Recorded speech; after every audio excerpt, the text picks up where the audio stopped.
Welcome to Insights from the Couch, where real conversations meet real life at midlife. We're Colette and Laura, two therapists and best friends, walking through the journey right alongside you. Whether you're feeling stuck, restless, or just unsure of what's next, this is a space for honest conversations, messy truths, and meaningful change. And our Midlife Masterclass is now open. If you're looking to level up, get into action, and make midlife the best season yet, go to insightsfromthecouch.org and join our waitlist. Now let's dive in. Welcome back to Insights from the Couch, guys. I'm Colette Fair, your co-host, here with Laura Bowman, and we have an amazing guest today, Tonya Lester, with a new book coming out, Pushback, Live, Love, and Work with Others Without Losing Yourself, which I'm so excited to dive into. I just want to introduce you really quickly because your bio gets me very excited. You're a Brooklyn-based psychotherapist and writer known for your work with relationships and communication, and her essay, Couples Therapist Heal Thyself, was published in the Modern Love column in the New York Times, which is so cool. One of my favorites. And Tonya has been writing the popular Staying Sane Inside Insanity blog for Psychology Today since 2020. She's also been featured as an expert in The Guardian, Newsweek, Well and Good, HuffPo, Fatherly, and the Bumble site The Buzz. And you can find her online at tonyalester.com. Welcome to Insights from the Couch. We are thrilled to have you. Thank you so much. I'm thrilled to be here. So let's dive right in. And maybe before we get into your book, tell us a little bit about your story and how you came to be a psychotherapist and specialize in couples work. Yeah, I moved to New York City right after college and was an actress, and did that for a while, failed. No, it was a great experience. Got to New York and met my husband immediately. Got married pretty young, 25. And then when I wanted to have a baby, I left acting and was a massage therapist, was doing other things.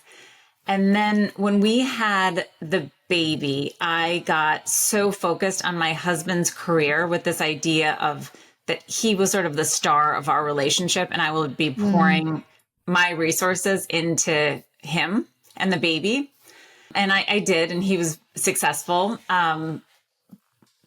But, I had to work, wanted to work. And I remember being in the kitchen and being totally laser focused on some internal politics type stuff at his job. And I'm very good at mapping that out, as I think probably all therapists, everyone who wants to be a therapist is.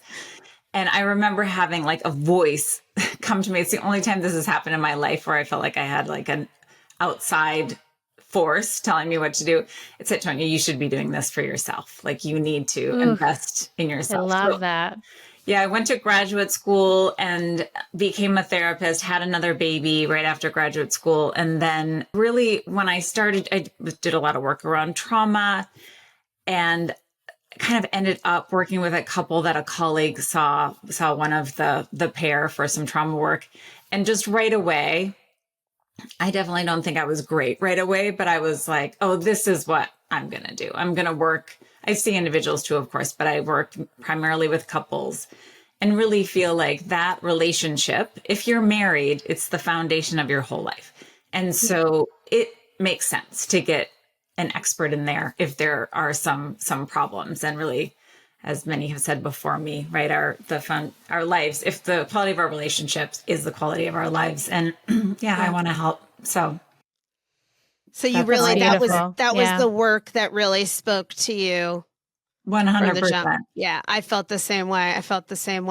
So tell us about Pushback and what inspired you to write the book. So there were two things. One is I don't know if you guys feel this way. Sometimes I feel like everyone's coming in with the same problem, during a certain period of time. And I was having couple after couple come in and where the wife was basically done. She had asked to go to counseling. She had gotten the Fair Play book. She had instigated the weekly meetings where you talk about everything. And he was just not rising to the occasion. And I've had woman after woman say something to me along the lines of, I didn't know I had an endpoint until I hit the endpoint. And then it kind of felt like there was no going back. And they come into the office. She's finally getting him into therapy. And he is feeling really shocked, even though when you hear the story, it's like he shouldn't have been shocked. He should have seen this coming a mile away. And was just kind of sad, because at that point he probably maybe was doing good, ready to do the work, or at least you could try and kind of experiment, but it was kind of too late. And I started feeling like, oh, my marriage could have gone that way and didn't. And really, as couples therapists, I think we all the time feel like, where were you 3 years ago or 5 years ago when we really could have done some good work? So that kept happening. And at the same time, my sister was in a really difficult marriage. And she's like I say in the acknowledgments, she's my be difficult muse. She's very successful. She's an amazing mom. She has tons of friends. Our family is very close. So this is like a resourced person who got so small in her marriage. Yeah. And it was heartbreaking. And also like, why does this happen? Why does it happen so much? Why does it happen so much? And when we were raised, like we saw our mom fighting these battles with our dad. And I think really thought we were really going to be different. And we're not different. And her marriage ended in divorce, which was a happy outcome. I mean, the best outcome. I don't know, happy is probably the wrong word. In my marriage, we got back on track through a lot of work, especially from my husband, really, really willing to make a huge paradigm switch and challenge his own upbringing. And I feel like, when you bring that work to all this background to the couples work, I just felt like, let's write a book. And because I felt like I kept giving the same feedback over and over to clients. Of course, people come in, even if they're coming in to individual therapy, they're talking about their relationship. So I felt like I kept saying this again and again. I feel like Colette and I talk about this constantly. And, even in our own marriages, it's like women become these like burned out pursuers. And it's not that they're not raising the flag, right? Like in the totally. Example you gave, it's like, hey, let's do weekly meetings. We need this, we need that. I mean, what is the work of pushback? Like, what is the additional work of like really like saying what you need? I feel like women are trying to do that work. Yeah. So saying what you need very directly in a very clear way without trying to manage the other person's feelings as you say it. I think we really get tripped up. There's people who need help saying things in a less aggressive, brusque way, but it's not most of the women in my practice. So to say very directly, I'm unhappy, this has to change, I'm not going to keep going on like this, what are we going to do to make it better? That's not attacking, that's not mean, but I think the idea that we would say that and hurt someone we love or make him angry or, get into like kind of a cold war in the house that would make things harder than the kids. I think there's so much fear. And I talk a lot about putting pressure on the system, which to me is go ahead and be angry. Don't throw anything. Don't call anybody names, but to say, if you're angry, I am angry. If you are devastated, I am devastated. If you are sad, I am sad, because we need other people have to deal with us too, right? We're so often what I call shock absorbers to everyone else and managing everyone else, but your emotions matter too. And the person who you're upset with, they should know, right? We should be talking to them directly, not to our friends, not just to our therapists, telling people what they need to hear. So it's, in some ways they've been raising the flag, but maybe trying too hard to manage his feelings up front. And so I'm encouraging being much more direct and having the confidence to be really grounded in the fact that you have leverage in this relationship. He should want you to be happy, or your in-laws should want you to be comfortable, or your boss should want you to be fulfilled. And if they don't at all, like if you are not valued at all, you have to take a hard look at your choices, because some marriages, like with my sister, it shouldn't be saved. It's better. It's going to be a more fulfilling life to move on. And if we feel like we can't take risks in our relationship, we're not going to make the relationships better. And how it is right now, it's the best it will ever be, unless you're willing to take some of these emotional risks. So you've said so many important things. And as we were chatting beforehand, you and I have such alignment in our books. Like I make the same thesis in my book because same reason. It's what shows up in my office over and over again. And it's what happened to me in my first marriage. I'm very outspoken and opinionated and communicative. The joke in my family is I came out of the womb talking, and my dad swears it's literally true. And yet I became very small and shut down. And when Laura mentions the term burned out pursuers, I just want to explain what that is for our listeners, that exactly what you're describing. When I see women coming in my office at the point that they've become a burned out pursuer, which is often when it's too late, they have been communicating or trying to communicate and get through for years. The weekly meetings, the let's go to counseling, to how about a date night, to hello, do you see me? Let me try this way. Let me try that way. Maybe if I say it upside down in a backward bridge, you'll actually hear me, you know? And so by the time maybe the husband, in this case, we're talking about heterosexual marriages, but certainly this can apply to any configuration of coupleship where one person is more of the pursuer, meaning they're actively moving toward the partner, trying to communicate. And the other person is often more of a withdrawer, dismissing, retreating, trying to avoid the conflict and dealing with what's on the table. By the time this woman gets to the point where she's like, you know what? I'm done. I've had enough. I don't give a flying fuck anymore. Right. That's often when the partner is jolted into fear and finally says, wow, they can feel the shift.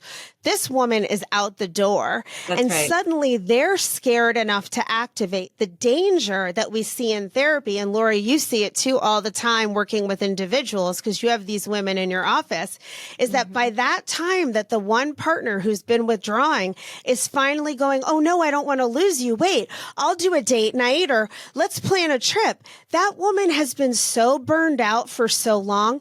What I hear women saying over and over is like, I wish I could feel something.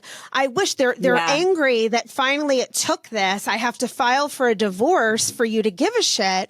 But now I can't get those feelings back even if I want to, because it's been dead for so long. And that is the dilemma of the burned out pursuer. And even Sue Johnson herself, the psychologist who developed the model of couples therapy I do, emotionally focused couples therapy, said she's never seen a true burned out pursuer come back. And so, it's just the one thing that when you get there, the connection's dead, the resentment's been there for so long that it's just really calcified. And this is why I love what you're doing in your book and what I'm trying to do too. And Laura, I know you're doing in your work with individuals is help women realize that maybe if you put yourself out there directly and clearly, you're going to find out that your partner actually won't meet you there. But at least if you do your part to say it clearly and name, like you're saying, Tonya, really name your feelings. Don't be trying to manage that other person or minimize or passive aggressive. Put it out there.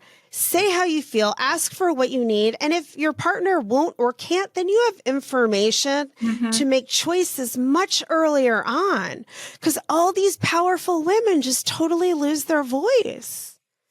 100% lose their voice. And then there's a combination of wanting to keep the peace and feeling, I think, like women often in heterosexual relationships, that it's our job, it's our kind of life's work to keep the relationships together. So you have the failure if it doesn't work, you know, and maybe people think you just have a really good husband if it does work, right? But it's like that, it's our responsibility. Or it's all on us.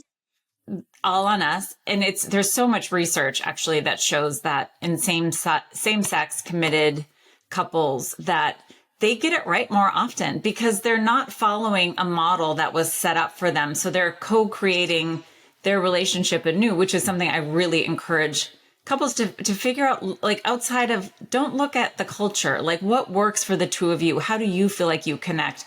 What are the set of agreements you want to create together? But in opposite sex couples, it very often, not always, but very often lands on the woman to be sort of responsible for everything. And so, yeah, she doesn't want to fail. She doesn't want to fail her kids. So then you become smaller while at the same time probably working in a way that maybe our mothers or certainly our grandmothers did not do. And so if you're making enough money and then you're responsible for everything at home and then you're handling all the social everything, it's kind of like, I think to husbands, It's a raw deal. like, well, you're working yourself out of a job, my friend. Like, what precisely are you bringing to the table? Are you reading I see Having this It All? so much. Corinne Lowe just wrote a book called Having It All. She's an economist at Wharton. And she talks about women having like a bad deal, and her first husband, Oh, yeah. he quit his job. And so she was the sole earner going back and forth from New York and Philadelphia and the kind of sole household parent, main parent, whatnot. And she left and now is married to a woman. So it's like, it's a big take two. Yeah. I'm seeing so much of this in my work too. Like women are just, they're done with men. I mean, like, what's the state of men right now? Because I just see women outgrowing men at such a rapid rate. Mm-hmm. Well, and part of it is this losing proposition that society has set up, that we're following these gender norms in these heterosexual relationships, often unconsciously. And then women get to a point where this isn't working because they're not getting, and we've been talking about the mental load and how unevenly divided that is for a long time. But now there's all this talk about man keeping. Have you heard about that term? Yeah, That's been everywhere in like the New York Times. Yeah. Where women are responsible for, in addition to all the domestic duties and getting the kids out the door and the lunches and carrying all that, they're also the only, like, they're Julie Cruz director for their husband. Their husband has no social life and no connection without the wife managing it all. So it's not really a surprise that women are saying, this sucks when we hit midlife and our estrogen goes down and we're maybe getting burned out and the husband's not listening and it doesn't feel that we have a partner in life. Mm-hmm.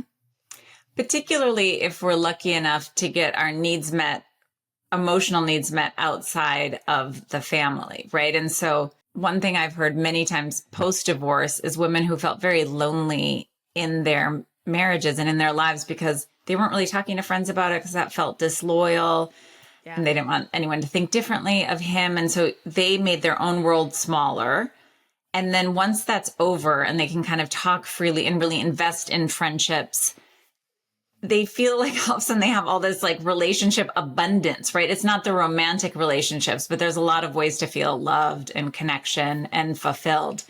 And I think men, I mean, sadly, like this to me is terrible not to have friends, right? It's the whole loneliness male epidemic thing is real, but it's not our fault, right? Like we're not in charge of managing that all the time. Go make friends.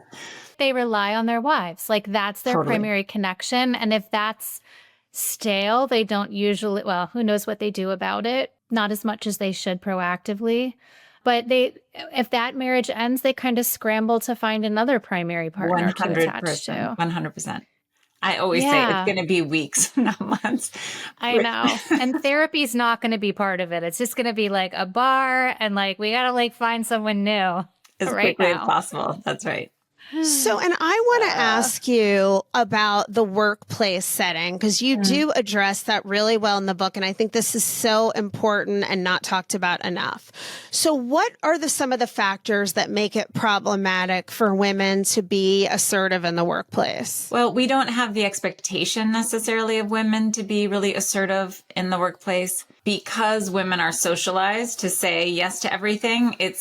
We're much more likely to be asked to do kind of non-promotable tasks, things that aren't looked at when it's time to get a raise or a promotion.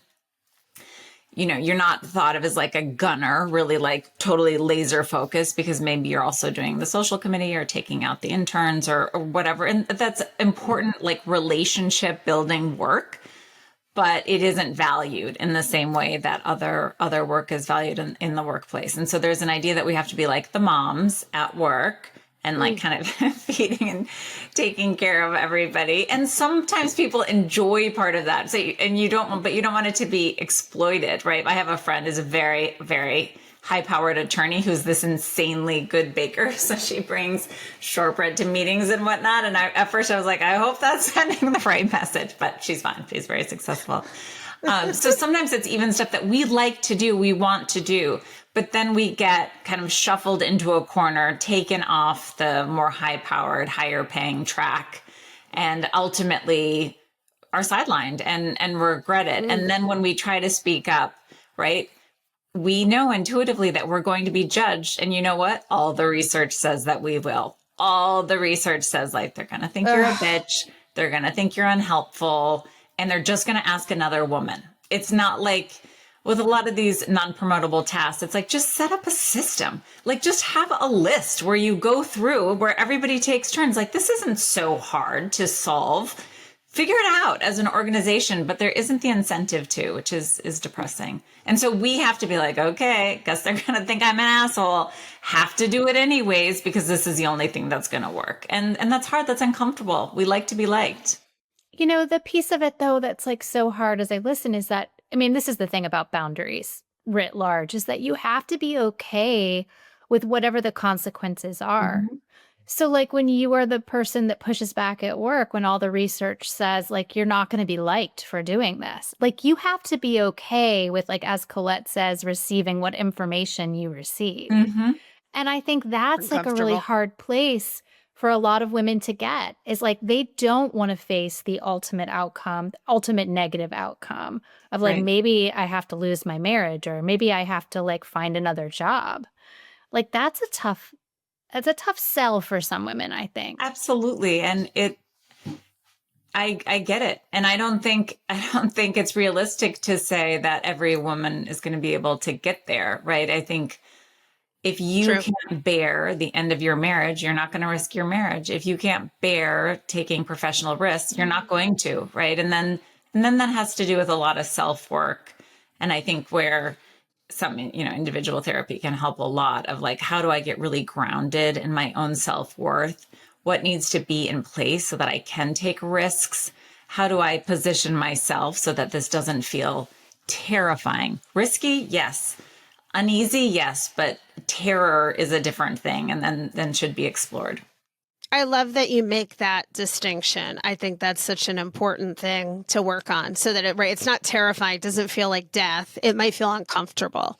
So, and I also love that you address perfectionism and you say it isn't about excellence. It's about anxiety. I think every woman listening right now needs to hear more about that. So can you elaborate on that one for us? Yeah. So perfectionism, I think we sometimes pat ourselves on the back for being perfectionists and wanting everything just so, but it's actually a way to control things that feel like they're within our control, because so much feels like it's out of our control. And a lot of the things we're pouring ourselves into, sleepaway camp, like the special sewn in tags instead of using a Sharpie, like nobody cares, including your kids. Right. But it's like, but I can control that happening, or maybe I can't control my husband not participating in the 3 hours of forms I had to fill out before we're going to send this kid off to camp. So I think that it's really like we manage anxiety by trying to control ourselves as women. How do we look? How do we keep a house? What do we do? Then our environments. My home has to be pristine. There has to be the fridge bins have to be labeled. And I'm like this, I'll tell you, we could go to my fridge right now and there's sandwiches. Yeah. So I do find it soothing, but I know it's not very feminist. I feel like why do I feel so much better doing this? My daughter's making fun of me this weekend because I was like switching out clothes, and I was like so excited. And she's like, "What is wrong with you?" And I'm like, "Don't Get be a like life, me, Mom." Right? Yeah, right. Don't care. Just work on your stuff. But yeah, that's the way that I am. And I do think it's like we manage anxiety by trying to control things. And a lot of times the things that we can control is this perfectionism. And even at work, sometimes it's like, are we spending more time on like how it all looks, like how the font of having this kind of perfect piece? Or are we thinking about the writing? Or are we asking if this is even the kind of memo we should be being asked to write? Like, are we looking at those harder things. Are we where we want to be? Are we taking enough risks? But that sometimes feels so awful that it's like, I don't even want to look at it. You know what I want to look at? Bento box lunches for my kids. They will be beautiful. So And I'll feel good, right? It feels, you get a little boost of dopamine. You know, it's so funny. It's so obvious to me because I have that same flavor that like when I'm anxious, I go straight to Instagram and start like looking at wallpaper or like home organization. And that's the only thing that soothes my nervous system. So it's like anxiety goes straight there. I mean, I think it's endearing and like I kind of just roll with it. But I think you're right. Like if it becomes the thing that you always get stuck there and you don't go further and it's asking. avoiding Yeah, it's larger avoidance. And it can undermine your sense of self. Right. If it's unchecked, you know, I think that's the danger. I mean, the minute I'm anxious, I want to clean my house. If my environment is clean and there's no clutter, that's what makes me feel soothed and in control. That in and of itself, you could say, okay, that's just a quirk. But if I derive feeling good about myself from how orderly my environment is, and I have a baby or I'm in fact, it did really sort of ruined my life when my kids were little because there was never order. And so I felt a constant sense of out of control and failure. I think that's when perfectionism can really do a number on us. So, Tonya, what advice do you have for our listeners who have perfectionistic tendencies? I want to just add one quick thing about another flavor of perfectionism that I see lot, which is this idea that if it's not perfect, it's not good enough for anyone to see. And so you keep very hidden, right? And this can tie into not taking chances at work, not writing the book, right? For years, I wanted to do this, didn't do this, wanted to do this, but my house looked beautiful the entire time. But I'm not like doing what I want to be doing. And this idea that we have to be perfect before we're visible and before we put ourselves forward. And it's the like not saying your idea in the meeting and then someone else saying it in this kind of half-assed way. And you're like, why didn't I put myself out there? And I think that happens to men too sometimes, but I see it so much more often with women. And so and then maybe you're hiding in the like perfectionism of like, my body has to look like this. My house has to look like this. This is how my kids are supposed to present to the world. So I think that they can also really dovetail together. I'm so glad you said that. You just gave me goosebumps because that's exactly really the kind of perfectionism I think I struggled with most of my life and why I didn't do things sooner. You have to be perfect before you can be visible. Until you're good enough, don't do it. Don't let anyone see you. And what happens is you're stuck cleaning your house for 20 years instead of writing the book, going on the show, starting the job, doing the side hustle, whatever it is. Yes, 100%. So in terms of fighting that in ourselves, I think that it can be it's why it's really important to connect to our values and our goals and our dreams. And I have a whole section in the book about values, like both about identifying what yours are in order to create a life that reflects them. And also then being real about whether your workplace, whether your friends, and most importantly, whether your spouse shares the values and what kind of, we all are incompatible with our spouses, even in good marriages, but it's a spectrum. Like, do you have well, I said that wrong.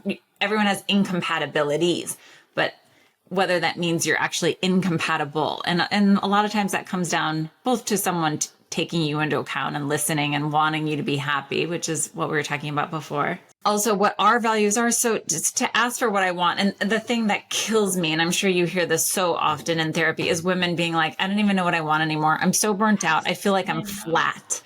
I don't, and a lot of times like, you're depressed, go on an antidepressant, which is great. Like that helps a lot of people. And I think that should always be a lever that we can pull.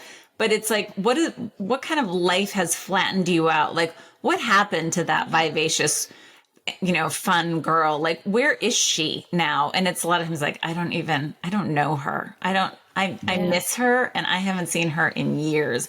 And so we really want to connect with what brings us back to life, make sure that our life isn't suppressing that. And if it is, go break some eggs. Like, let's make an omelet. Let's do something different. Take risks People are going to be mad at you. It's okay. Someone is going to be disappointed in most situations. It doesn't always have to be you. Sometimes it does, but not always. Like, how do we get ourselves a seat at the table? I love that. I always say that you have to be okay going through the valley of disappointment, which means disappointing other people. You have to be able to tolerate that to get anywhere. I mean, I think a lot of women have a very hard time with that, but it is the road to coming back to yourself is to break some eggs, make some hard choices, take some risks. And if you have years and years of not doing that, it can feel very confusing about right. like where to start.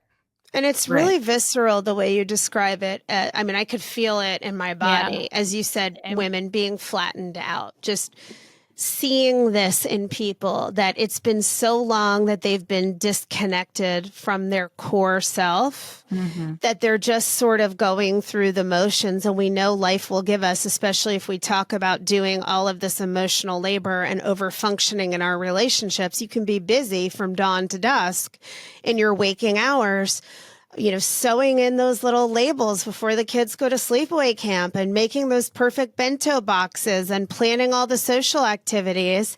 And before you know it, 10 years have passed by.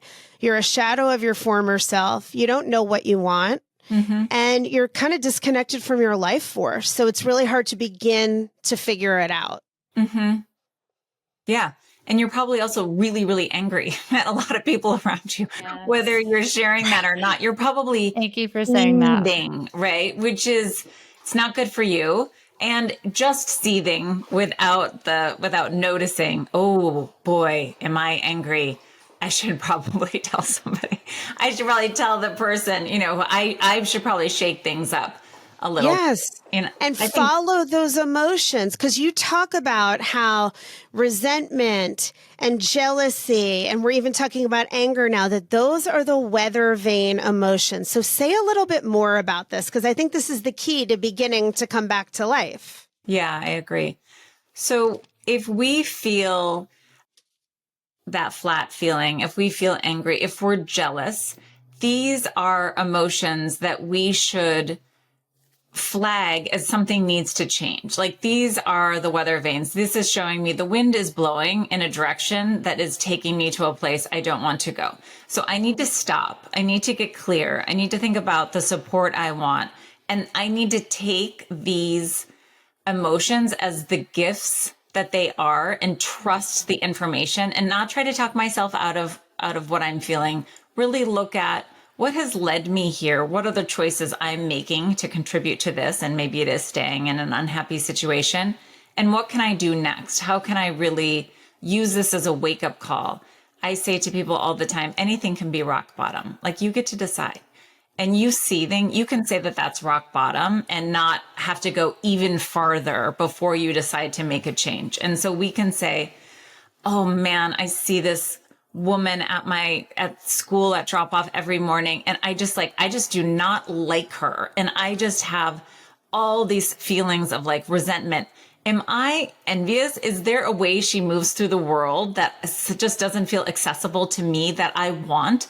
Like, let's get super curious about that. What is it? Don't just avoid the woman or beat yourself up for being mean or, in your head, I hope you're not being rude to this poor woman at drop off, but it's like, really look at what is this, as opposed to either staying so busy we don't reflect at all, trying to talk ourselves out of our feelings because they're not like flattering feelings, or just like stewing in them and doing nothing to move forward and change our lives. That, because that's the danger too, right? Just ruminating and or beating ourselves up for how we feel, or ignoring it with busyness and never getting into action. Yeah. What you're jealous of is what you want. Hello, this is what you want more of. Then it's like, okay, how am I going to bring that into my life? And what a gift if we're someone who has been flattened and feels like, I don't even know what I want. It's like, maybe you do, and maybe these weather vane emotions they're trying to tell you. Like, my background is IFS, internal family systems, and relational life therapy is like the two models I work to bring in the most. And in IFS, they say all parts are welcome. Like even the ugly parts are welcome. And we can speak for our parts. I'm feeling upset. I'm feeling angry, without speaking from our parts, which is like, you are ruining my life. You are the problem. So in the same way, any feelings, like they're all working for us. They all, our selfhood wants us to be better. We are little seeds that are trying to grow towards the sun. And so if we take that as all information, as valuable information, and we really trust our feelings, then we're going to wake back up, and we might wake up to some things to some hard choices, like you were saying earlier, Laura, things we don't want, choices we don't want to make. But that's how we wake up, is listening to these and taking the feeling seriously. And women may have to stay ruminating in anger and resentment for a while. And I guess in therapy, we call this just, trust the process, because eventually I feel like there's a realization that there are no other moves but to go inside and shift something and then make a hard decision. And sometimes people have to stay in this kind of place for a while. 100%. Yeah. It sadly, it can't be rushed. It has to be engaged with, but sometimes I like that. Yeah. I would say it took me years to really speak up in my marriage. And I was a couples therapist at the time, right? I was already telling people this. So yeah, it's hard. It's hard. It's a journey. It's a journey. And let's also just acknowledge that, it's very easy to say from the outside, oh, you're in this marriage, or you finally, let's say you've pushed to finally articulate yourself and you are being more, I talk about it as the combination of assertiveness and vulnerability, and that those are not mutually exclusive, but rather really, really beautifully aligned when you find that balance. Let's say you're doing that and you aren't saying anymore. You talk about, Tonya, the same expression I'm always quoting. I shouldn't have to tell him. He should just know, right? And I think every couples therapist out there, the famous ones, all talk about, we all long for a mind reader, and that's just not adult communication. We do have to say what's happening inside of us very clearly and ask for what we need. But let's acknowledge that even if we're doing that and we've pushed through to be able to do that, and we put it out there and our needs aren't met, or our partner cannot hear us still, which is sometimes the case for a variety of reasons. Yes, maybe we have hard choices to make, but sometimes for many women, that choice might still be to stay. And it's very easy from the outside to say, oh, well, why would you settle for that? But there are so many complex layers that go into a decision to leave a marriage. Finances are huge, especially right now. So many people cannot leave. There are value systems. There are children. There are huge fears. There's whatever religious beliefs you were brought up with, just to name a few. So this does not mean you confront and you get the answer and then you have to take this leap. But what it does do is it empowers us to stop avoiding and start confronting, so that we're conscious and we can make choices that are self-led, that are from that core wise adult self on behalf of all the parts in our system, with full knowledge of what our relationship or our job or our friendship can and cannot be. Right. And this is what we really want women to say is all right, I'm going to advocate for myself. And then whatever information I get, I'm going to confront it without blinders on. It might be painful. And then I'll make the decisions that are right for me, and nobody else has to agree with them. No. And sometimes things take a long time, and hopefully if we're lucky, life is long and they can go in many different directions. And a choice to stay when kids are little or money is very tight doesn't mean something is going to happen forever. Right. And we can be thinking of how we engage with that. I love so much that you said that, Colette, because one reason I wrote the book, another reason I wrote the book, is I was very frustrated with relationship advice and self-help literature, basically saying that if you do A, B, and C, it will work out. And that actually he's dying for you to do this. He's waiting for, you to just finally ask for what you want, and then everything's just going to fall into place. And I was like, you know what? That isn't what I see at all. I see you set boundaries and everyone gets really, really mad at you, right? Yes. Right. And we tolerate that. And acceptance in the book, I purposefully I have a lot of examples of like it not working out in the way that she hoped. And then it kind of moving into another direction that, you know, opening up a new set of possibilities. But this isn't, I want it to be very like in the same way. It's like I wish he knew, or they should already know this about me. That adult communication is saying it out loud, even if they should know. An adult reality is that sometimes it doesn't go how we thought it would be. And it's not really about, I didn't want to contribute to this idea of it's women's work to work even harder. And if you were doing this right, he would be responding in such a way that everybody would be happy and all your needs would be met. It's like, no, we're at a very specific time where what women expect from relationships is very different from what men think they should need to bring to the table. Not 100% of the time, but very, very often. It's like you said, Laura, like there's this, you know, a lot of women have outgrown their spouses or potential partners. And so, okay, well, that's just the reality. I wish I could change it.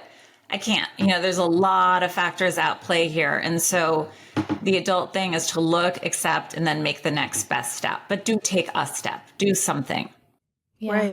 Right. And do it for yourself. Do it for yourself. And you're modeling for your kids. I think I have a boy and a girl, and I think about this all the time. Like I think about what am I modeling for both of my kids. And it's very funny, you know, even when we're like really try to be, you know, I've tried and think about this stuff all the time. And my husband has gotten so much better about meeting me as an equal and being much more attentive. And so they see that. And my son's still in this funny way. Like my daughter will, if the dishwasher needs to be emptied, she just clocks it and she does it. My son will do anything you ask, but if you don't ask, it's not going to happen. It's not happening. How did this happen? Yeah. How is this happening? Even with us, with here, you know. So it's interesting. It's the force is strong. You know, with the patriarchy. It sure is. Mm-hmm. Oh, well, this is so great. Your book is fantastic. And before we wrap up, there's so many wonderful points in the book. But what do you really hope readers get most from reading Pushback? That you have one life and that you need to work to make it as good as it can be. And that has to do with a lot of emotional risks, a lot of intentionality, a lot of making hard decisions, but that it's worth it. That you are valuable just because you're a person. And so take your own happiness and life seriously. And I think that, as you said, Colette, sometimes we can't make the kind of perfect decision, and sometimes it's not going to go just how we want it to. But there is more life to be had, being alive, being awake, being aware, and fighting for yourself. And that I want women, my biggest dream for the book, and my sister, when she read it, this is what she said, which touched me so much, is she was like, I felt invigorated after having read it. I felt like kind of fired up. And that's what I want. Can I be a little piece of fuel for whatever fire we're trying to get? If it's a little tiny spark, can we blow a little oxygen and fire it up? I'm ready for women to fire it up. Okay, you just made me tears. Yeah, we're both like crying because it's so powerful. And I'm so glad you wrote this book. The book is wonderful. Everybody go grab a copy of it now and tell our listeners how they can find the book, how they can find you, how they can connect with you, all that good stuff. And of course, we'll have it in the show notes too. Fantastic. So the book is Pushback, Live, Love, and Work with Others Without Losing Yourself. It's on Amazon, Bookshop, Barnes & Noble.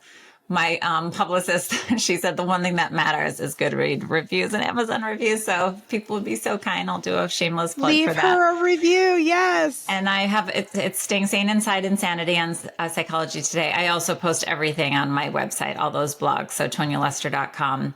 And finally, I am on Instagram, and so it's Tonya Lester Psychotherapy on Instagram. Wonderful. Awesome. Yeah. And thank you so much. This was such a pleasure. Oh, thank you for coming on. And honestly, this has been invigorating. I don't think we could talk about this too much, remind ourselves of this too much. We're really trying to change the way we show up in our lives and in our relationships and change society for women's roles one step at a time.